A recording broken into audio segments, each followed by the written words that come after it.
Indo western look म्हणजे काय किंवा इंडो वेस्टर्न लुक्स करायची पद्धत काय, त्याच्या काही टिप्स ट्रिक्स नक्की काय, आणि जर तुम्हाला क्राऊडमध्ये स्टँड आउट करायचं असेल तर कोणत्या गोष्टी केल्या पाहिजे, जर तुमचे एवढे सगळे प्रश्न असतील तर हा व्हिडिओ तुमच्यासाठी. नमस्ते, मी गार्गी आणि माझ्या या व्हिडिओमध्ये तुमच्या सगळ्यांचं मनापासून स्वागत आहे.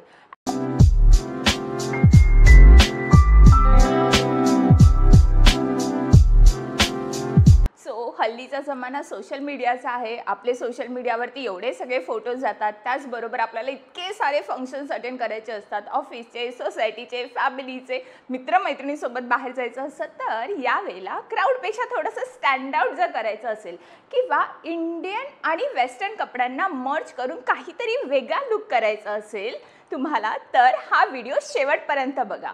आता इंडो वेस्टर्न लुक करायला कोणत्या गोष्टींची गरज असते. सगळ्यात पहिलं म्हणजे आवड. खूप आवड लागते इंडो वेस्टर्न लुक करायला, खूप पेशन्स लागतात आणि खूप क्रिएटिव्हिटी लागते. आता ही क्रिएटिव्हिटी कशी आणायची किंवा ह्या क्रिएटिव्हिटीचा बेस काय असेल, तर मी तुम्हाला सांगते, बेसिक गोष्टींमध्ये इन्व्हेस्ट करा. जसं मी प्रत्येक व्हिडिओमध्ये सांगते बेसिक गोष्टी किती इम्पॉर्टंट असतात, तसं ह्याही व्हिडिओमध्ये सांगते की बेसिक गोष्टींमध्ये इन्व्हेस्ट करा. आता बेसिक गोष्टी म्हणजे नक्की काय, बेसिक कलर्समध्ये इन्व्हेस्ट करा. जसं की व्हाईट, बेज, ब्लॅक असे न्यूट्रल बेसिक गोष्टींमध्ये इन्व्हेस्ट करा. ह्या बेसिक गोष्टी सगळ्या आउटफिटबरोबर खूप इझिली ब्लेंड होतात आणि आपल्याला इंडो वेस्टर्न लुक करायला खूप हेल्प होते. आता बेसिक गोष्टींमध्ये इन्व्हेस्ट झाल्यानंतर थोडंसं हेवी चंक ज्वेलरीमध्ये इन्व्हेस्ट करा. आता हेवी ज्वेलरीमध्ये इन्व्हेस्ट करा म्हणजे गोल्डनमध्ये इन्व्हेस्ट करा असं नाही, तर हेवी ज्वेलरीमध्ये इन्व्हेस्ट करा म्हणजे ऑक्सिडाईजच्या ज्वेलरीमध्ये इन्व्हेस्ट करा. त्याचबरोबर ऑथेंटिक किंवा खूप वेगळ्या हँडमेड ज्वेलरी असतात ना, अशा हँडमेड ज्वेलरीमध्ये इन्व्हेस्ट करा. फॉर एक्झाम्पल, आजच्या ह्या लुकमध्ये मी हा जसा हेवीवाला चोकरचा नेकलेस घातलेला आहे. पुरा लुक सिम्पल आहे, कलर बेसिक्स आहेत. अशा बेसिक गोष्टींमध्ये जेव्हा आपण थोडासा तडका वेगळा देतो ना, तर तो इंडो वेस्टर्न लुक तयार होतो. तर अशा काही गोष्टींमध्ये इन्व्हेस्ट करा. त्याचबरोबर डेनिम्स, खूप बेसिक डेनिम म्हणजे जीन्सची आपली पॅन्ट किंवा जीन्सचं आपलं जॅकेट, अशा बेसिक खूप प्लेन साध्या डेनिम्समध्ये इन्व्हेस्ट करा. ॲट द सेम टाईम थोड्या बॅग्समध्ये बघा, थोडेसे बंजारा बॅग्स किंवा झोला काइंड ऑफ बॅग्स, ह्या सगळ्या बॅग्सचे प्रकार इंडो वेस्टर्न लुक्समध्ये खूप छान दिसतात. इवन लेदरचं जॅकेट, लेदरच्या बॅग्स ह्या पण इंडो वेस्टर्न लुक्समध्ये खूप छान रोल प्ले करतात. सो ह्या बेसिक गोष्टी नोट डाऊन करा. लिटरली मी सांगते, नोट डाऊन करा, जेणेकरून आपल्याला इंडो वेस्टर्न लुक तयार करायला हेल्प होईल. आता मी स्टेप बाय स्टेप तुम्हाला दाखवतच आहेत हे 5 लुक, जिथे मी कसे व्हेरिएशन्स केले मी तुम्हाला हे एक्सप्लेनेशन देते आणि शेवटला एक सिनेमॅटिक लुक होऊन जाऊ देत ह्या सगळ्या लुकचा. अजून एक सगळ्यात इम्पॉर्टंट मुद्दा, जेव्हा आपण इंडो वेस्टर्न लुक तयार करतो तेव्हा प्रिंटकडे स्पेसिफिकली लक्ष द्या.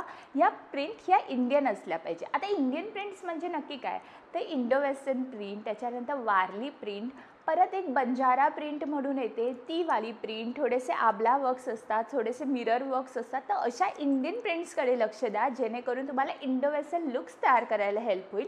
ॲट द सेम टाईम्स तुम्ही जे सिल्वेट्स घालतात, आता सिल्वेट्स म्हणजे असा प्रकार की जसे की टॉप, धोती, प्लाझोज, ह्या गोष्टींकडे फोकस करा. फॉर एक्झाम्पल, धोती एका इंडियन फॅब्रिक्समध्ये असेल तर वेस्टर्न फॅब्रिकमध्ये त्याचा टॉप असेल. अशा काही इंटरेस्टिंग मिक्स अँड मॅच तुम्हाला मी दाखवते आहे, ते तुम्ही काळजीपूर्वक बघा म्हणजे तुम्हाला एक्झॅक्टली कळेल की मला काय बोलायचं आहे. हा लुक नंबर पहिला. आता सगळ्यात पहिला लुक तुम्ही बघू शकतात. हा लुक मी केलेला आहे धोती बरोबर. इंडियन स्टाईलची ही धोती, ह्याच्याबरोबर एक क्रॉप टॉप ब्लॅक कलरचा ॲड केलेला आहे विथ लेदरचं जॅकेट. हा झाला माझा अटायर. हा मी स्टाईल केलेला आहे लेदरच्या बूटसोबत थोडेफार गळ्यात आणि हातात तुम्ही बघू शकता सिल्वर कलरची ज्वेलरी आहे आणि ह्याच्यासोबत मी हाय बन कॅरी केलेला आहे. त्यालाच मी हँडमेड अशा स्ट्रिंग्स बांधलेला आहे. तो हा पूर्ण इंडो वेस्टर्न लुक मी एक स्मार्ट गॉगलने कॅरी केलेला आहे. हा लुक बघा, this is the proper Indo western look. तर हा लुक मी ह्या सगळ्या एलिमेंट्स बरोबर ट्राय केलेला आहे. आता आपण जाऊया दुसऱ्या लुककडे. आता ह्या लुकमध्ये तुम्ही बघू शकतात अगेन मी धोतीच्या जागी स्कर्ट वापरलेला आहे. हा ट्रेडिशनल टिपिकल आपला साधा स्कर्ट आहे. ह्या स्कर्टमध्ये अगेन मी लेदरचे बूट्स ॲड केलेले आहेत आणि वरती एक लॉंग स्लीवचा ब्लॅक बेसिक टी शर्ट घातलेला आहे. थोडेसे हेअर मोकळे सोडलेले आहेत आणि गळ्यात काहीच न घालता चक्क मी कानामध्ये थोडेसे हेवी झुमके घातलेले आहेत आणि असा मी हा पूर्ण लुक कॅरी केलेला आहे. दुसरा लुक झालाय. आता आपण जाऊया तिसऱ्या लुककडे. मला आठवतंय मी मागच्या व्हिडिओमध्ये मस्ट हॅव कुर्ता सांगितलेला. हे 7 कुर्ते तुमच्याकडे असायलाच पाहिजे. त्यातला हा एक कुर्ता ज्याला कुर्ता ड्रेस असं म्हणतात. हा कुर्ता ड्रेस मी बेल्ट बरोबर कॅरी केलेला आहे. सोबत शूजमध्ये मी स्नीकर्स ॲड केलेले आहेत आणि एक सुंदर अशी झोला बॅग कॅरी केलेली आहे. त्या झोला बॅगला मिळता जुळता असा माझा चोकर आहे आणि हा अत्यंत simple but at the same time outstanding look तुम्हाला कसा वाटला हे मला नक्की सांगा. आता हा माझा चौथा लुक. हा चौथा लुक मी डेनिमच्या पॅन्ट बरोबर कॅरी केलेला आहे. ही माझी डेनिमची अत्यंत सिंपल अशी एव्हरी टाईम तुम्ही बघितलं असाल व्हिडिओमध्ये माझी खूप आवडती पॅन्ट आहे. ह्याच पॅन्ट बरोबर मी एक व्हाईट शर्ट घेतलेला आहे. क्रॉप व्हाईट शर्ट आहे. ह्याच्यामध्ये अगेन मी हेवी एक्सेसराईज म्हणून हेवी चोकर घातलेला आहे आणि कोल्हापुरीज घातलेल्या आहेत. हातात तीच आधीची स्लिंग बॅग मी हातात घेतलेली आहे. आता हा शेवटचा लुक आहे. हा ॲक्च्युली जम्पसूट आहे. जम्पसूट हा कन्सेप्ट हा वेस्टर्न ड्रेसमध्ये असतो पण हा जम्पसूट मी इंडियन ड्रेसमध्ये बनवून घेतलेला आहे. हा फार जुना असा माझा जम्पसूट आहे जो इंडिगो प्रिंटमध्ये आहे. कॉटनचं फॅब्रिक आहे आणि हा असा जम्पसूट मी हेवी चोकरच्या नेकलेस बरोबर कॅरी केलेला आहे. सोबत फक्त हा थोडाफार रिव्हिलिंग आहे. कम्फर्टेबल मार्केटमध्ये फिरता यावं म्हणून ह्याच्यामध्ये मी डेनिम जॅकेट ॲड केलेलं आहे. डेनिम नंतर तुम्ही बघू शकता तर कोल्हापुरी चप्पल मी वापरली आहे. तसंच ह्या जम्पसूटला थोडासा स्ट्रक्चर येण्यासाठी बेल्ट ॲड केलेला आहे. सो हा असा इंडो वेस्टर्न लुक मी तयार केलेला आहे. सो अशा प्रकारे हा वेस्टर्न आउटफिट पण मी इंडियन टचमध्ये प्रेझेंट केलेला आहे. आता हे 5 इंडो वेस्टर्न लुक तुम्ही बघा ह्या सिनेमॅटिक व्हिडिओमध्ये.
वाटले हे तुम्ही मला कॉमेंट बॉक्समध्ये सांगायला विसरू नका. ऑफकोर्स माझ्या चॅनलला लाईक, शेअर आणि सबस्क्राईब करा. सो माझा हा व्हिडिओ तुम्ही तुमच्या मित्रमैत्रिणींना शेअर करायला विसरू नका. सो ही सगळी इन्फॉर्मेशन मराठीमध्ये आहे. सो मराठी माणसाने पण थोडंसं स्टायलिश आणि फॅशनेबल राहायला हरकत काय आहे. तुम्ही जेवढं प्रेझेंटेबल दिसाल तेवढं जास्त अट्रॅक्टिव्ह दिसाल, 4 लोकांमध्ये उठून दिसाल. सो माझे आधीचे व्हिडिओ बघायला विसरू नका. चला तर मग भेटूया पुढच्या व्हिडिओमध्ये. तोपर्यंत बाय.